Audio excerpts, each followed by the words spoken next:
Família Crescer, a paz do Senhor. Continuando a nossa leitura bíblica, Romanos capítulo 1. Paulo, servo de Cristo Jesus, chamado para ser apóstolo, separado para o evangelho de Deus, o qual foi prometido por ele de antemão por meio dos seus profetas nas escrituras sagradas, acerca de seu filho que, como homem, era descendente de Davi, e que mediante o Espírito de Santidade foi declarado Filho de Deus com poder pela sua ressurreição dentre os mortos, Jesus Cristo, nosso Senhor. Por meio dele, por causa do seu nome, recebemos graça e apostolado para chamar dentre todas as nações um povo para a obediência que vem pela fé. E vocês também estão entre os chamados para pertencerem a Jesus Cristo. A todos os que em Roma são amados de Deus e chamados para serem santos. A vocês graça e paz da parte de Deus, nosso Pai, e do Senhor Jesus Cristo. Antes de tudo, sou grato a meu Deus, mediante Jesus Cristo, por todos vocês, porque em todo o mundo está sendo anunciada a fé que vocês têm. Deus, a quem sirvo de todo o coração, pregando o evangelho de seu Filho, é minha testemunha de como sempre me lembro de vocês em minhas orações e peço que agora, finalmente, pela vontade de Deus, seja-me aberto o caminho para que eu possa visitá-los. Anseio vê-los a fim de compartilhar com vocês algum dom espiritual para fortalecê-los, isto é, para que eu e vocês sejamos mutuamente encorajados pela fé. Quero que vocês saibam, irmãos, que muitas vezes planejei visitá-los, mas fui impedido de fazê-lo até agora. Meu propósito é colher algum fruto entre vocês, assim como tenho colhido entre os demais gentios. Sou devedor tanto a gregos como a bárbaros, tanto a sábios como a ignorantes. Por isso estou disposto a pregar o evangelho também a vocês que estão em Roma.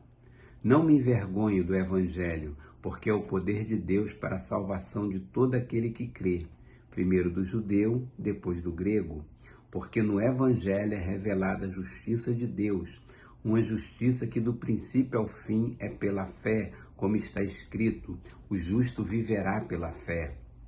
Portanto, a ira de Deus é revelada do céu contra toda a impiedade e injustiça dos homens que suprimem a verdade pela injustiça.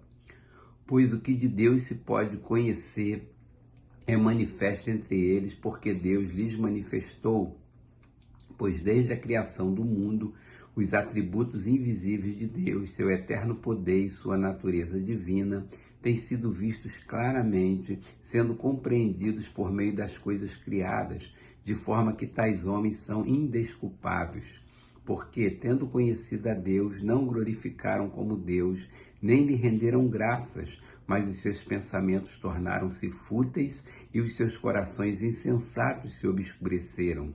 Dizendo-se sábios, tornaram-se loucos, e trocaram a glória do Deus imortal por imagens feitas segundo a semelhança do homem mortal, bem como de pássaros, quadrúpedes e répteis.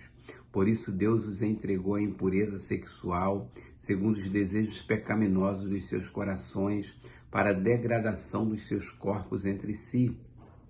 Trocaram a verdade de Deus pela mentira, e adoraram e serviram a coisas e seres criados em lugar do Criador, que é bendito para sempre. Amém.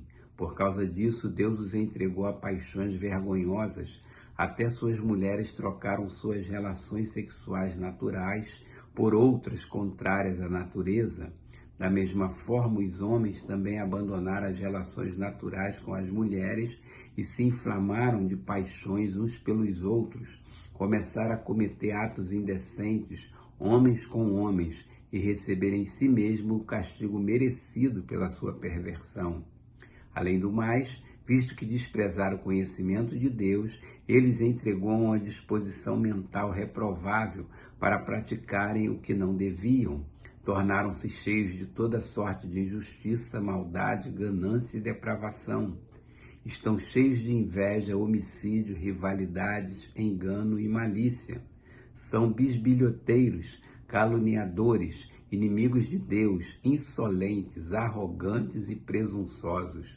Inventam maneiras de praticar o mal, desobedecem a seus pais, são insensatos, desleais, sem amor pela família, implacáveis, embora conheçam o justo decreto de Deus de que as pessoas que praticam tais coisas merecem a morte, não somente continuam a praticá-las, mas também aprovam aqueles que as praticam. Capítulo 2. Portanto, você que julga os outros é indesculpável, pois está condenando a si mesmo naquilo em que julga, visto que você que julga pratica as mesmas coisas. Sabemos que o juízo de Deus contra os que praticam tais coisas é conforme a verdade. Assim, quando você, um simples homem, o julga, mas pratica as mesmas coisas, pensa que escapará do juízo de Deus? Ou será que você despreza as riquezas da sua bondade, tolerância e paciência, não reconhecendo que a bondade de Deus o leva ao arrependimento? Contudo, por causa da sua teimosia e do seu coração obstinado, você está acumulando ira contra si mesmo para o dia da ira de Deus, quando se revelará o seu justo julgamento. Deus retribuirá a cada um conforme o seu procedimento. Ele dará a vida eterna aos que, persistindo em fazer o bem, buscam glória, honra e imortalidade. Mas haverá ira e indignação para os que são egoístas, que rejeitam a verdade e seguem a injustiça. Haverá tribulação e angústia para todo ser humano que pratica o mal, primeiro para o judeu, depois para o grego, mas glória, honra e paz para todo que pratica o bem, primeiro para o judeu, depois para o grego, pois em Deus não há parcialidade.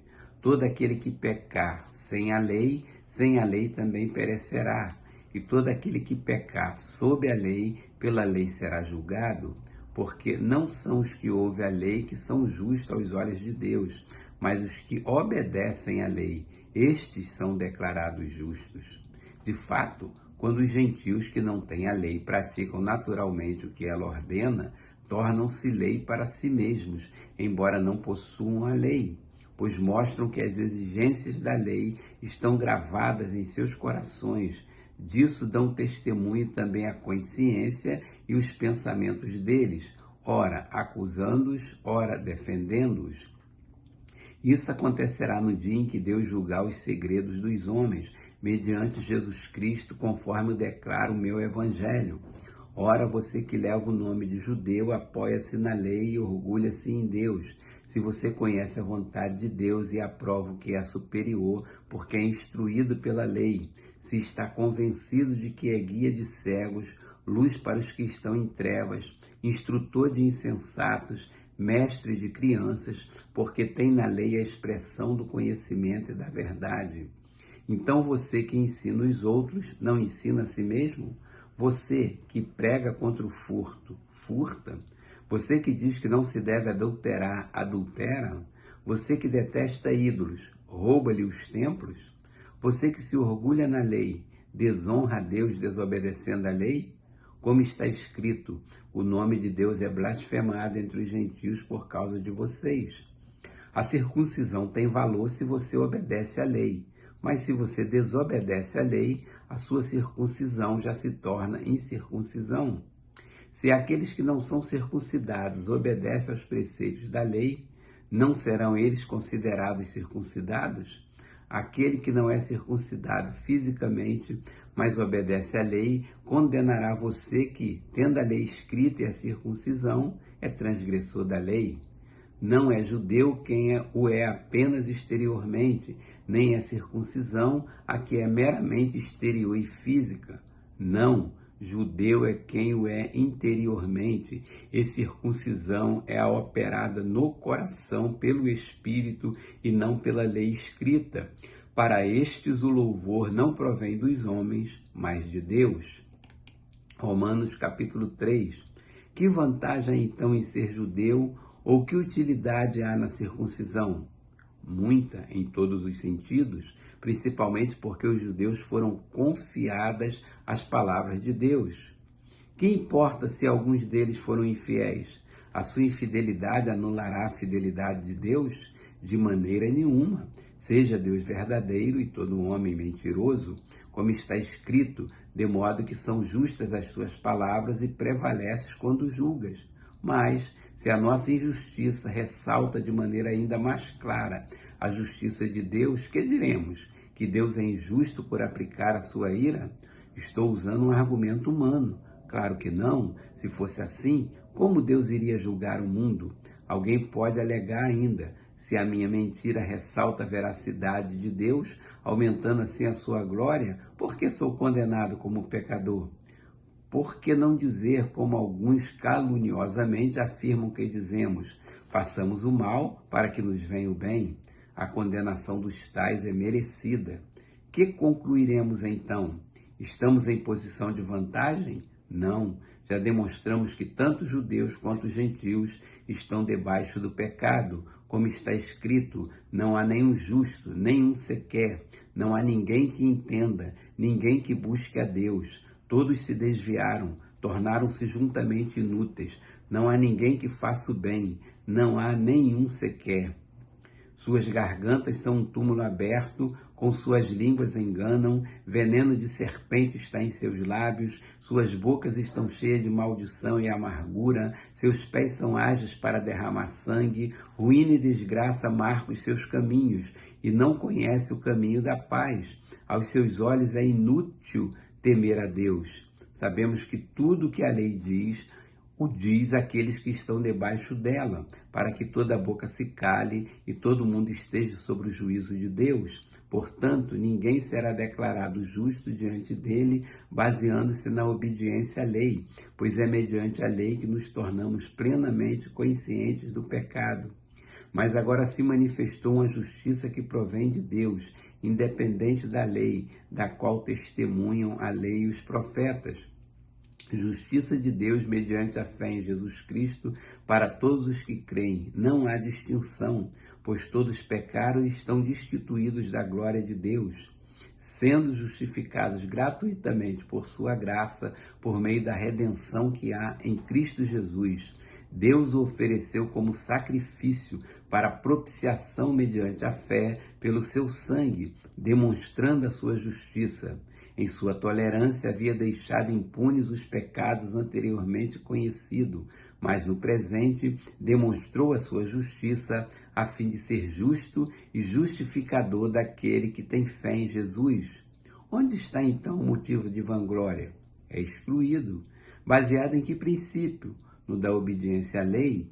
Não, mas no princípio da fé, pois sustentamos que o homem é justificado pela fé, independente da obediência à lei. Deus é Deus apenas dos judeus? Ele não é também o Deus dos gentios? Sim, dos gentios também, visto que existe um só Deus que pela fé justificará os circuncisos e os incircuncisos. Anulamos então a lei pela fé? De maneira nenhuma. Pelo contrário, confirmamos a lei.